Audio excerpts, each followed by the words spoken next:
When Cadillac first introduced the CT6 nameplate nearly 3 years ago, this was a car that faced somewhat of an identity crisis because Cadillac was quick to point out that this was not the flagship full-size luxury sedan that we thought it would be. They said a larger CT8 was coming, despite the fact that this was the first full-size rear-drive vehicle that we've seen for the brand in over 20 years. Now, over the years, the CT8 name was canceled due to everybody wanting crossovers, and even the CT6 was put on the chopping blocks when the plant that actually builds this thing was set to close in January of 2020. Well, today all of those rumors have been squashed. The CT6 has been given a new lease on life, and they even gave the car a pretty significant refresh for the 2019 model year. And today they've loaned me the latest 2019 CT6 in the new sport trim with the 3-liter twin turbocharged V6. But the big question I want answered, does this flagship CT6 have what it takes to compete against the best from Europe? That's what we're here to find out.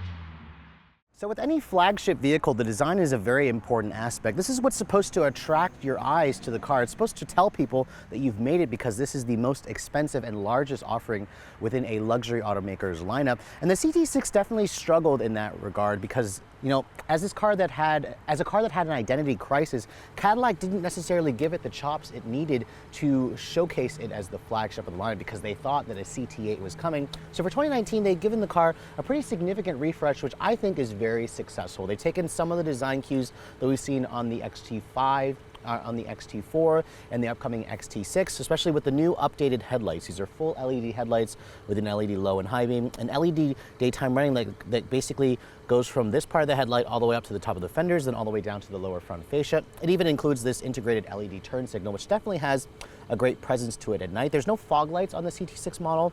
Instead, you have these fake grille inlets. And I also like the new grille that this sport trim gives you. It's kind of like a mesh style grille. The Platinum has a slightly more blingy finish. You can still take your pick between a luxury, premium luxury, this sport trim, which is the way to get the 3-liter twin turbo V6, and then of course the top of the line Platinum trim. There is a V trim coming, which Cadillac originally marked as a V Sport and then changed it to a V trim, which I'm hoping I'll be able to show you guys that for a later review. But overall, the look of the CT6, especially in this red exterior color, it's a $1,200 option, I think has a nice presence to it, and you're really not going to be able to mistake this thing for anything but a Cadillac full-size luxury sedan. From the side profile of the CT6, you can really see this car's massive size. Unlike the old XTS, which was previously their largest sedan offering, this thing has a really nice presence to it, and it also has the size it needs to compete with the rest of the flagship lineup. Now, let me talk about the wheels really quick. The CT6 is offered in an 18, a 19, or a 20-inch wheel that you get standard on this sport trim. They're wrapped in staggered whip tires, 245s in the front, 275s at the back. You also get a Brembo branded front brake caliper, which I wish Cadillac had painted red to help it stand out a little bit more. I think it would have added a little bit more to the sporty credentials. I imagine the V model that's coming will probably have that red painted brake caliper or some kind of accent to make it stand out a little bit more. Now, at a wheelbase length of 122.4 inches and an overall length of 205.8 inches long, this is a couple inches shorter than the Germans, like a Mercedes-Benz S-Class, but it's about the same size as a Lexus LS. The wheelbase is nearly a foot longer than the XTS. So again, they had to push the wheels out to give this thing a much more imposing presence to it. It's got a really nice panoramic glass sunroof here, which really looks good. The suspension, it's got rear wheel steering that my tester has, and it also has magno rheological dampers that my tester has as part of the $6,000 Super Cruise package. So again, from the side profile, kind of a traditional sedan look. I like the big side mirrors and the big pano sunroof, but it doesn't really have that swoopy coupe-like look, which some of you are going to appreciate because it's going to give you more interior space. At the rear of the 2019 CT6, you can see the taillights have also been giving a slight refresh to mimic what we saw on the XT4 and the upcoming XT6. They're a full LED taillight with kind of that full length like you get on the front headlights, but it doesn't go quite as far down, which I think is actual clean design. I like the 3-liter TT badge to let people know that you have the more powerful engine, at least until the 4.2-liter twin turbo V8 comes out. And then I also like the nicely integrated quad outlet exhaust. There's some nice tasteful silver trim that kind of accents the taillights, and overall I think it's a very successful update. This car definitely looks like a Cadillac. It'll stand out as something that's like an American luxury sedan. Now, a big sedan like this, you probably expect it to have a big cargo capacity. And the CT6, honestly, that's where it falls a little bit short. Its cargo area measures 15.8 cubic feet of space, which is probably a good couple cubic feet less. This is about the same size by the numbers as like a Honda Civic or maybe more like a Honda Accord. Some competitors offer up to 20 cubic feet of space. The seats don't fold down. Instead, you just have a slight pass-through. And then underneath here, Cadillac actually gives you a temporary spare tire so you don't have to deal with a fix-a-flat kit.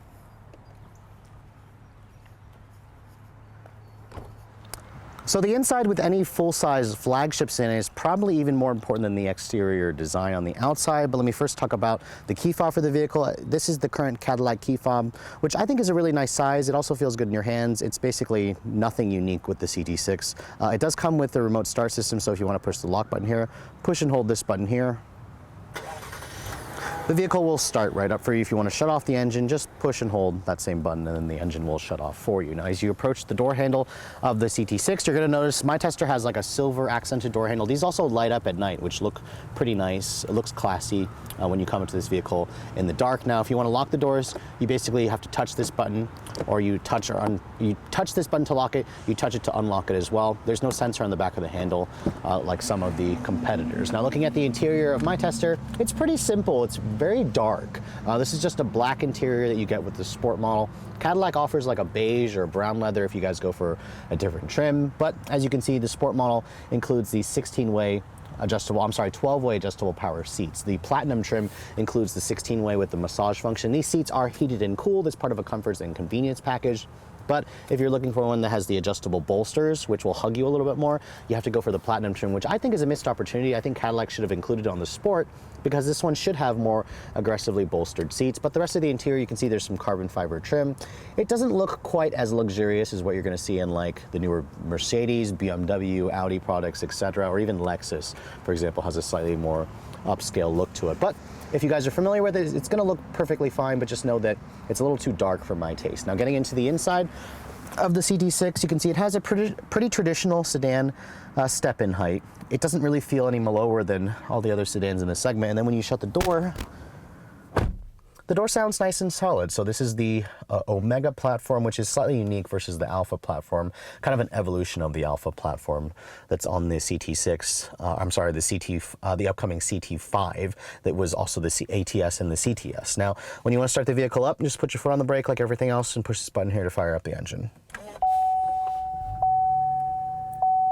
Now you can see the gauges. There's a full LCD display here in the center stack. You have a head-up display up there, which is nice. Then you have a 10.2-inch Cadillac Q user experience interface, which is, again, a good size. It's not that floating tablet-style screen, but just know that some competitors offer like two 12-inch displays, so this is a little bit smaller. Now the engine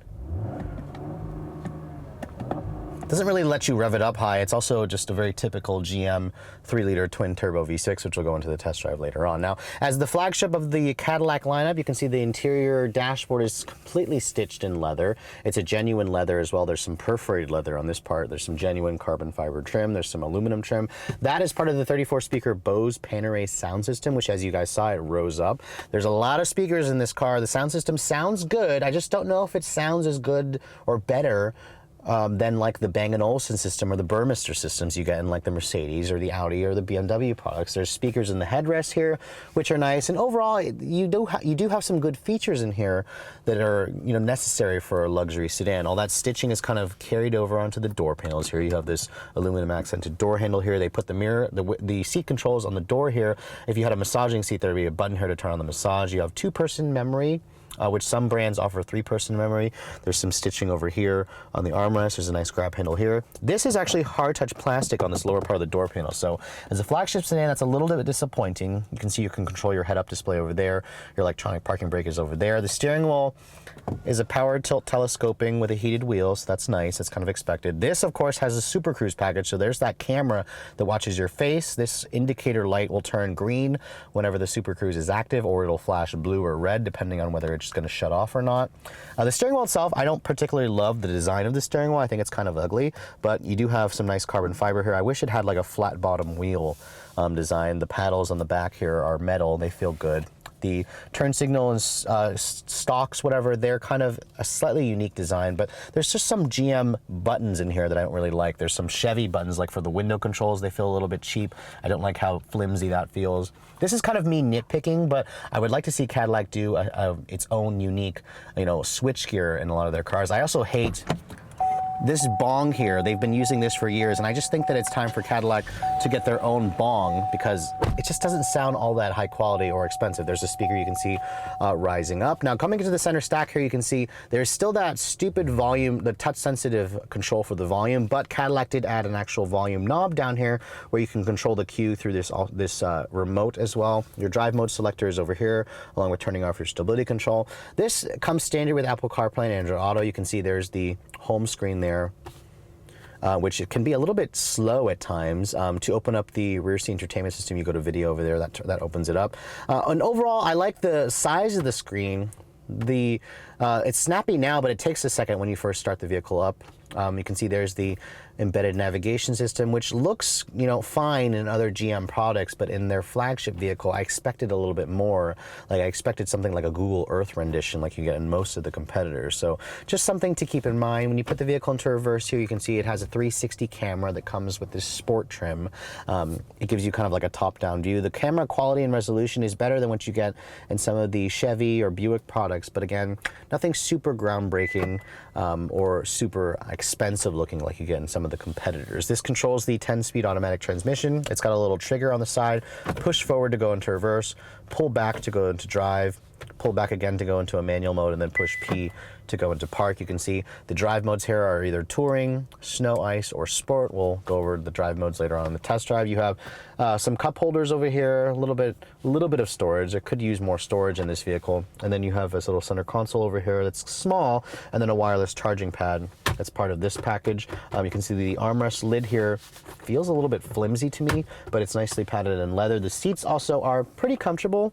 I'm missing the massage seat function, but they just don't have as aggressive bolsters as I would like. Now the glove compartment, you open it by pushing this little touch sensitive area there. You can see it's damped, it's lined with felt. It's a little bit on the small side for me. The rear view camera mirror that my tester has, as you can see, is part of a comfort and convenience package. This was, I think, the first Cadillac vehicle to feature this rear view camera mirror, which again, I like the frameless look of it. It looks good. You have some more controls over here to open and close the rear seat sunshades. You can also open and close the rear power sunshade or the front sunshade. This panoramic view sunroof is also pretty nice. And overall, the cabin is too dark for me. It doesn't have class-leading materials. It's luxurious enough, but there are some competitors that just offer a much more bigger wow factor as opposed to what Cadillac offers in the CT6. So another area where a lot of people are going to be comparing a full-size luxury sedan is the back seat. Come on, let's face it.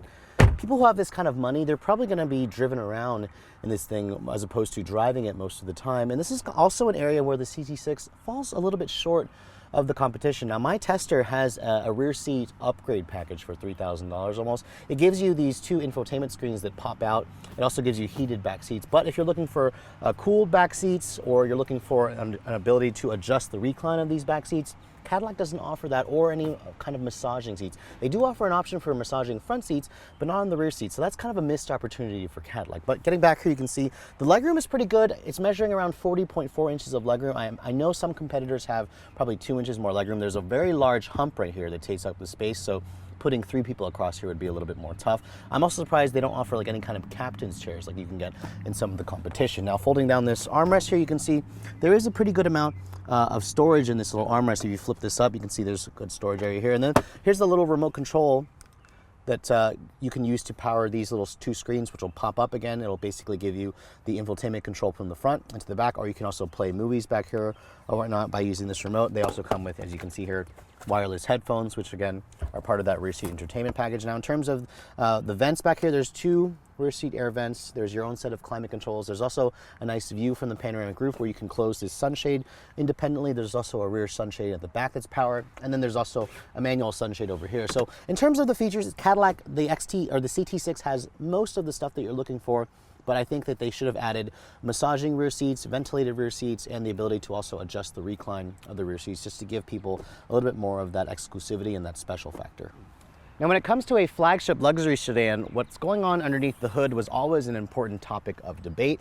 In the past, a V8 had to always be under the hood of a luxury sedan. However, with engine downsizing, with fuel economy coming into play, these vehicles are now starting to be shipped out with 4-cylinder engines, and most of them have turbocharged V6 engines or 6-cylinder engines. Now, Cadillac actually starts out with a 2-liter turbocharged four-cylinder. I know, a four-cylinder engine in a vehicle that's this big, that engine makes 237 horsepower and 258 foot-pounds of torque. It's only available with rear-wheel drive, and honestly, I didn't even see that engine available on Cadillac's website to build, so I'm imagining it's a later availability. Now, most CT6 models are either going to have a choice of two V6 engines, a 3.6 liter naturally aspirated V6 with 335 horsepower and 284 foot-pounds of torque, or if you guys go for the sport trim and up, you'll get this motor. It's a 3-liter twin turbocharged V6, which I wish was under the hood of that last Buick Regal GS that I drove, but in this application it makes 404 horsepower and a nice even 400 pound-feet of torque. Now, it all goes out through a 10-speed automatic transmission, so it's replaced the old 8-speed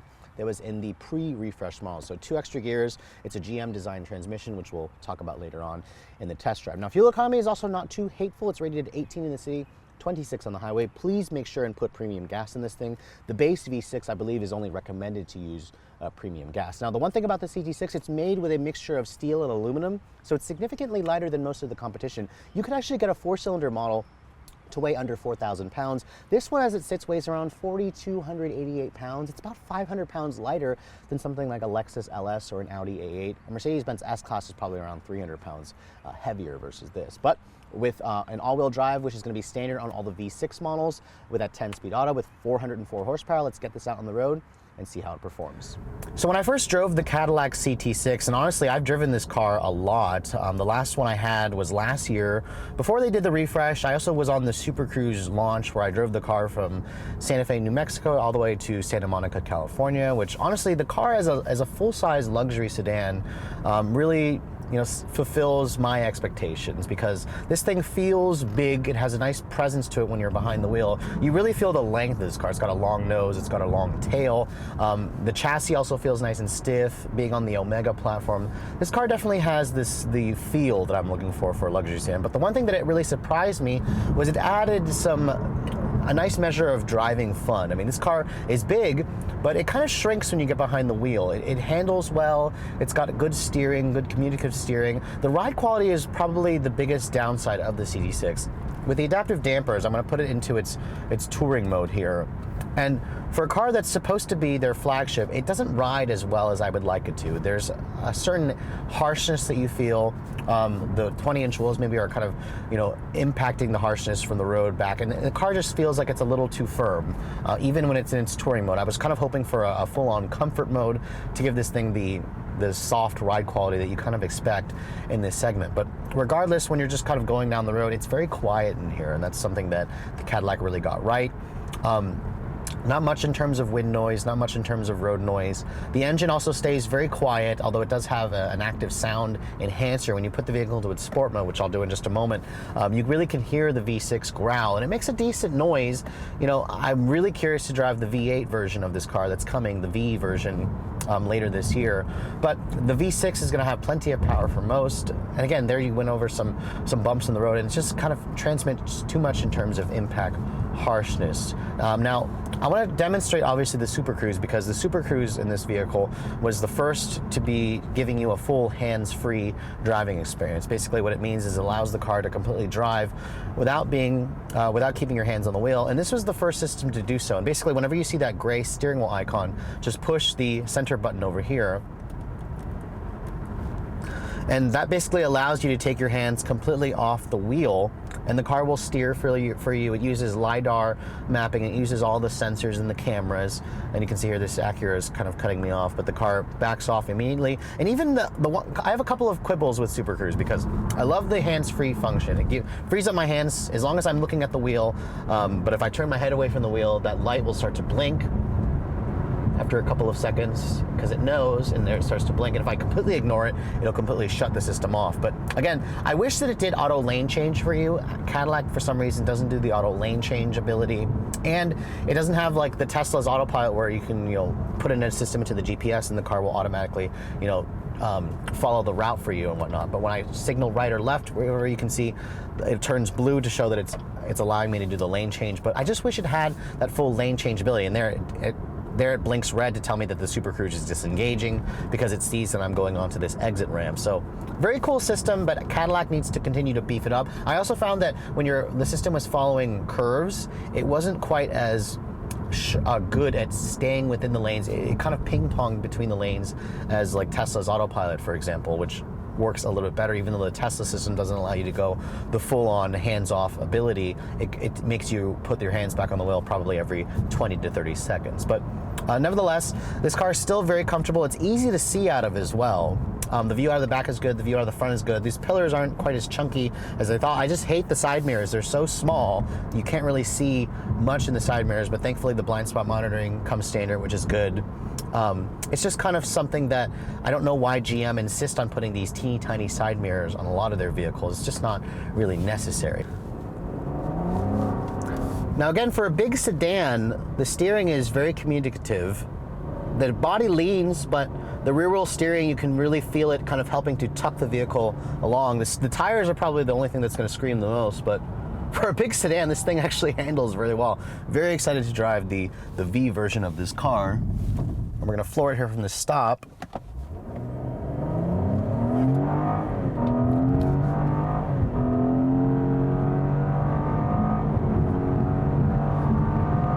A little soft off the line, there's some turbo lag. The 10-speed auto though is very good. I mean, I had no quibbles with the 8-speed in the pre-refresh models, and this 10-speed also is very good. The engine allows the CT6 to get to 60 in around 5.3 seconds, which is fine, although some competitors will do it in 4.5 seconds. So it's time for Cadillac to kind of beef up the motor a little bit, which is why there's a V version coming with supposedly 550 horsepower. Love to drive something like that, but just cruising along here, I've got the transmission in sport mode right now. Let me floor it real quick. It's very good at downshifting. And the engine sounds good. It sounds good there, and it gets up to triple-digit speeds very quickly. It's not what I was doing here, though, but it will get up to triple-digit speeds very quickly. And when you're going at those higher speeds, it feels very planted. On highway speeds, this car feels like it's at home. It really enjoys, being in just a cruise mode on the highway, but it also handles decently well too.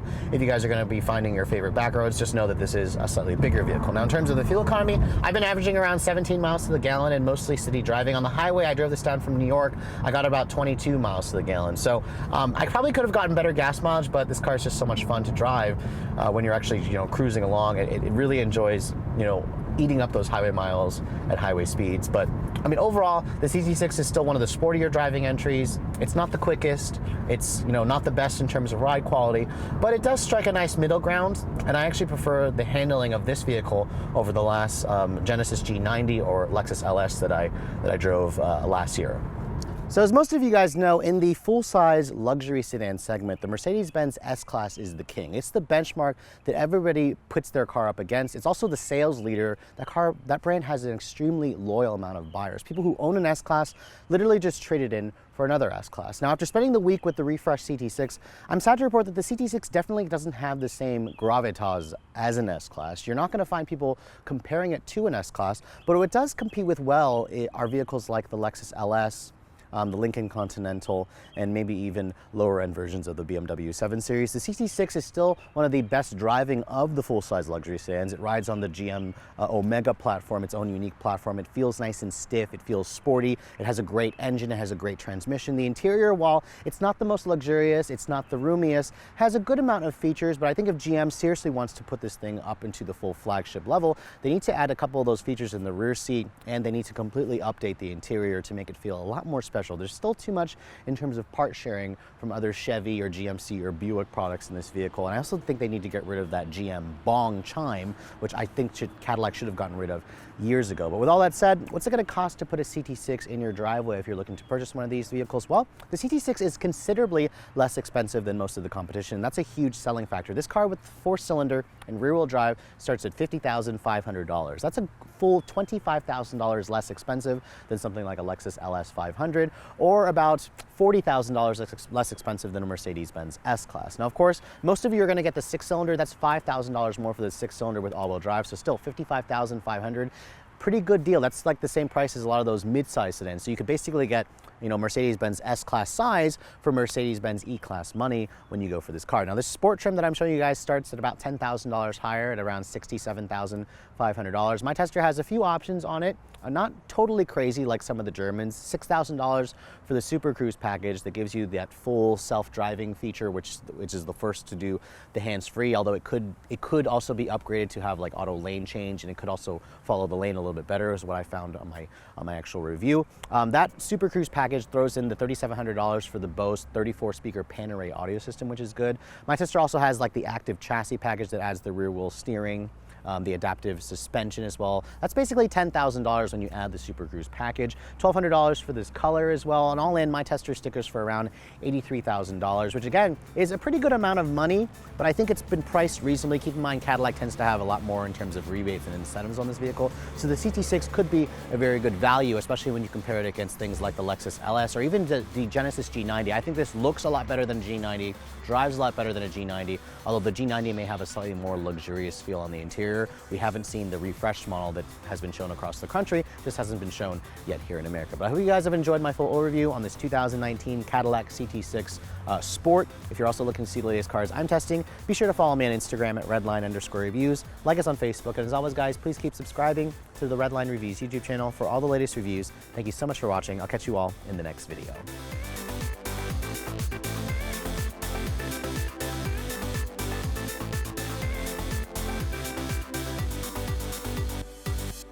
You have the most expensive, largest offering that any luxury brand is going to be building.